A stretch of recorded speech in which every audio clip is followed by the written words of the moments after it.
Kumusta? Ako, si Princess Micaela Balenya. Ngayon, hahain naman natin ang pinagkaiba ng sanhi at ang bunga. Ang sanhi, ito'y tumutukoy sa dahilan ng isang pangyayari, maaaring maipabati ang sa pamamagitan ng mga salitang kasi, ngunit, dahil, sapagkat, at palibhasa. Samantala, ang bunga naman, ito'y tumutukoy sa mga naging resulta ng sanhi. Ito ay maaaring maipabati sa pamamagitan ng mga salitang bunga nito, tuloy, kaya naman, at kung kaya. Ngayon, upang mas malaman natin at intindihin din natin ang pinagkaiba ng dalawa, bigyan naman natin ito ng mga halimbawa. Una, para sa halimbawa ng sanhi, hindi araw-araw ang pagsisipilyo ng ngipin, kaya sumasakit ang kanyang mga ngipin. Sa paliwanag dito sa pangungusap na ito, ang sanhi ay hindi araw-araw ang pagsisipilyo ng ngipin, at ang bunga naman ay sumakit ang kanyang mga ngipin.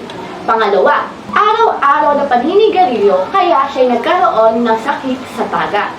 Paliwanag dito sa pangungusap na ito, ang sanhi ay araw-araw na paninigarilyo at ang bunga ay siyang nagkaroon ng sakit sa baga.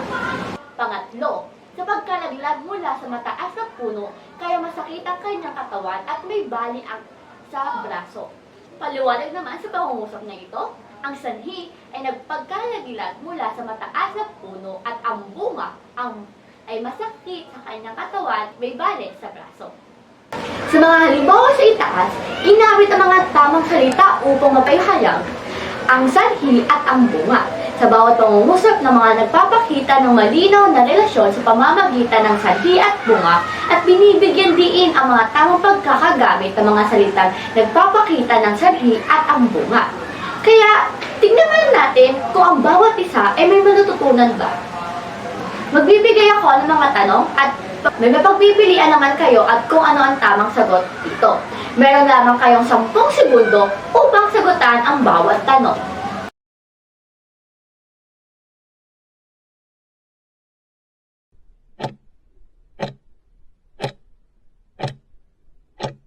Unang tanong, sa pangungusap na ito, nakaligtaan niyang kumain ng almusal, kaya nahimatay siya sa kalagitnaan ng kanyang pagsasanay. Ang tanong, nasaan ang sanhi sa pangungusap na ito? A. Kalagitnaan ng kanyang pagsasanay. B. Nahimatay siya sa kalagitnaan ng kanyang pagsasanay. C. Nakaligtaan niyang kumain ng almusal. D. Almusal. Ano ang tamang sagot dito?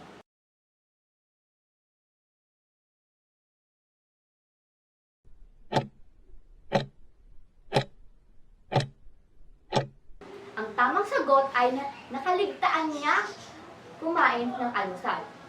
Paliwanag sa pangungusap na ito, ang sanhi ay pangyayari na himatay siya sa kalagitnaan ng kanyang pagsasanay dahil sa kaligtaan niyang kumain ng almusal. Dahil sa kakulangan ng pagkain sa umaga ay maaaring nagdulot ng pagbaksak ng blood sugar level at nagresulta sa pagkahilo at pagkahimatay. Pangalawang tanong, sa pangungusap na ito, dahil sa mabilis na pag-ikot ng kanyang ulo, nahihilo siya at tumama sa kanya ang mga kagamitan sa paligid. Ang tanong, nasaan ang bunga sa pangungusap na ito? A. Dahil sa mabilis na pag-ikot ng kanyang ulo. B. Nahilo siya at tumama ang kanyang mga kagamitan sa paligid. C. Ang pag-ikot ng kanyang ulo. D. Mga kagamitan sa paligid. May 10 segundo kayo upang makasagot.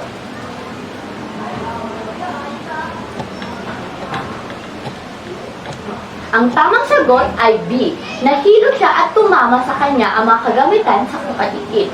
Paliwanag sa pangungusap na ito, ang bunga ay pangyayari sa tumama sa kanya ang mga kagamitan sa paligid ay ang kanyang pagkahilo na sanhi na mabilis sa pag-ikot ng kanyang ulo. At ang pangatlong tanong ay, sa pangungusap na ito, dahil sa labis na trabaho, napilitan siyang mag-overnight sa opisina upang tapusin ang kanyang proyekto. Ano ang nauunang sanhi sa pangungusap na ito? A.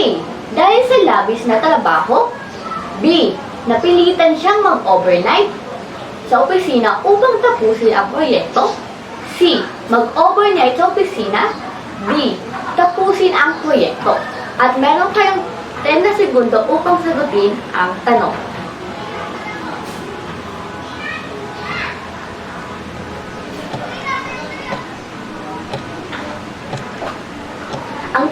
sagot ay dahil sa labis na trabaho. Paliwanag dito ay ang sanhi ang pangyayari na mag-overnight siya sa opisina upang tapusin ang proyekto at ang labis na trabaho na kailangan niyang tapusin.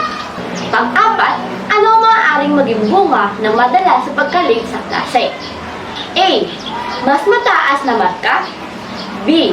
Pagtaas ng sahod. C. Pagbaba ng grado. D. Pagkakaroon ng maraming kaibigan.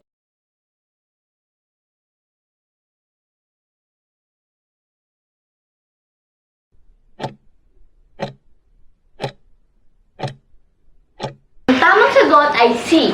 Pagbaba ng grado. Dahil ang madalas sa pagkalit sa klase ay maaaring magresulta ng pagbababa ng grado. Sabay ang estudyante sa mga lecture, aktibidad at pagsusulit. Ang kawalan ng presensya sa klase ay maaaring magdulot sa kawalan mahalagang impormasyon na itinuturo ng nagiging sanhi ng mababang performance sa akademiko.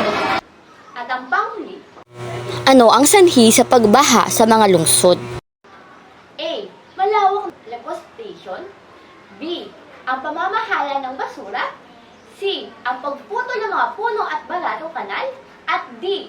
Pagtatanim ng mga maraming puno.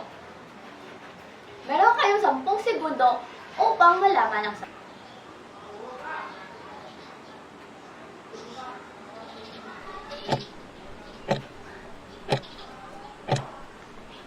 Ang tamang sagot ay C, ang pagputol ng mga puno at baladong kanal. Dahil ang pagputol ng mga puno at mga baladong kanal ay pangunahing sanhi ng pagbaha ng mga lungsod. Ang mga puno ay tumutulong sa sumipsip ng mga tubig ulan, kaya't ang pagkawala nito ay nagdudulot ng mabilis na pag-agos ng tubig patungo sa mababang lugar. Ang baladong kanal ay nagiging sanhi sa pag-ipon ng tubig dahil sa hindi makadaloy ng maayos na magdudulot ng pagbaha. Dahil nagtapos mo ang pinagkaiba ng sanhi at bunga, ngayon, talakayin naman natin ang isa sa mga uri ng pananalita.